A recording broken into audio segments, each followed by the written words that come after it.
Veteran Toastmaster, fellow Toastmasters. This evening, I would like to share with us a story called Lady MengJiangu's Bitter Weeping at the Great Wall. The Great Wall is an amazing work created by the Chinese people, but its construction is impregnated with blood and tears of the working people. MengJiangu's Bitter Weeping is one of the most enduring but tragic legends that reflects the hardships of the earlier working people. In the Qin dynasty, about 200 years before Jesus Christ, there lived a lonely old couple with the family name of Meng. Their neighbors happened to be another old couple. They had no children either. One spring, Mr. Meng sowed a calabash seed in the courtyard. As the days went by, the training vines spread to Mr. Jiang's courtyard and produced a small fruit. Hence, the little gourd was taken good care of by the two families. When it was ripe, they decided to cut the gourd into halves. Each of them have a half.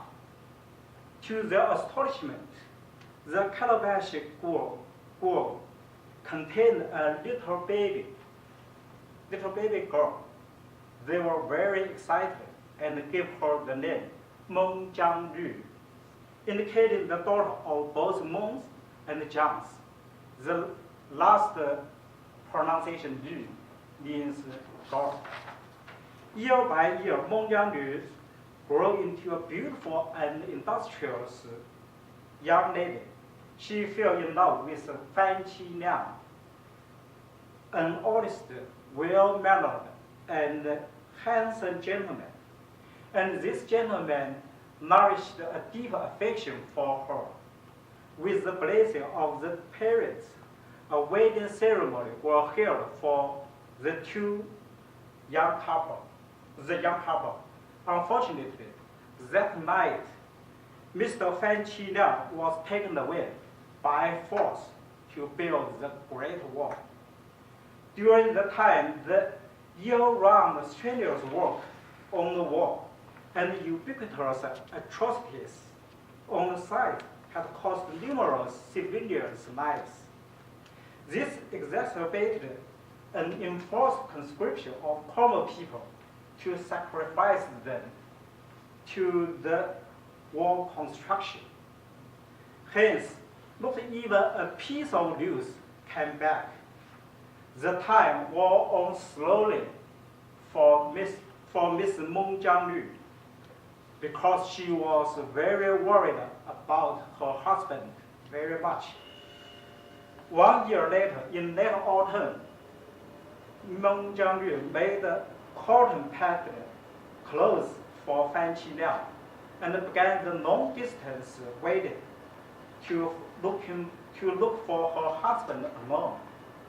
She underwent all conceivable hardships on her way and finally reached the construction site, only to find that her husband, Fan Qiliang, had already died of exhaustion and had been buried under the wall.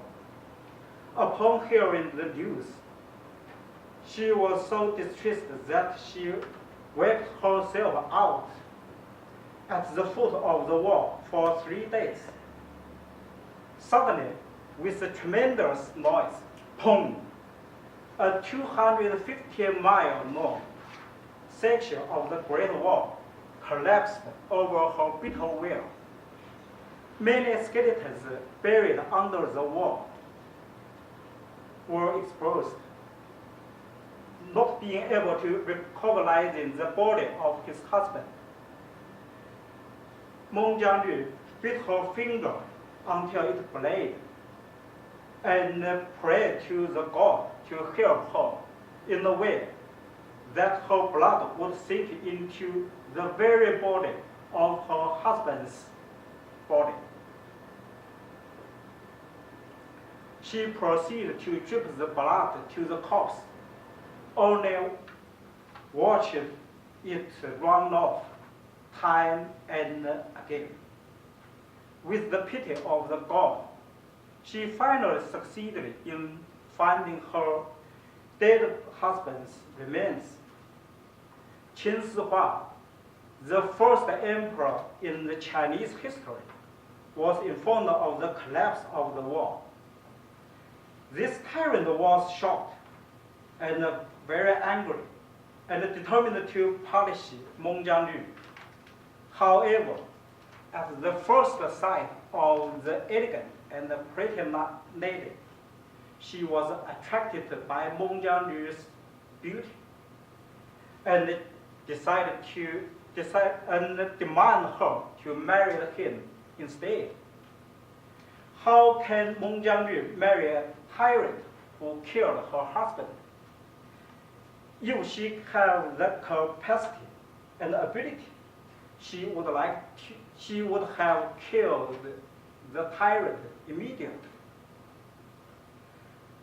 After burying Fan Qiliang, she committed suicide by jumping into the Bohe Sea to join her husband in the other world, because she knows she don't have the power to fight against the tyrant. This sad story was then spread widely and passed down generation by generation. In memory of this faithful woman, a temple was built at the Mount of Phoenix near Enhui Pass in Hubei Province, China. For any tourists to Enhui Pass, I would suggest them to pay a visit to this temple. Thank you.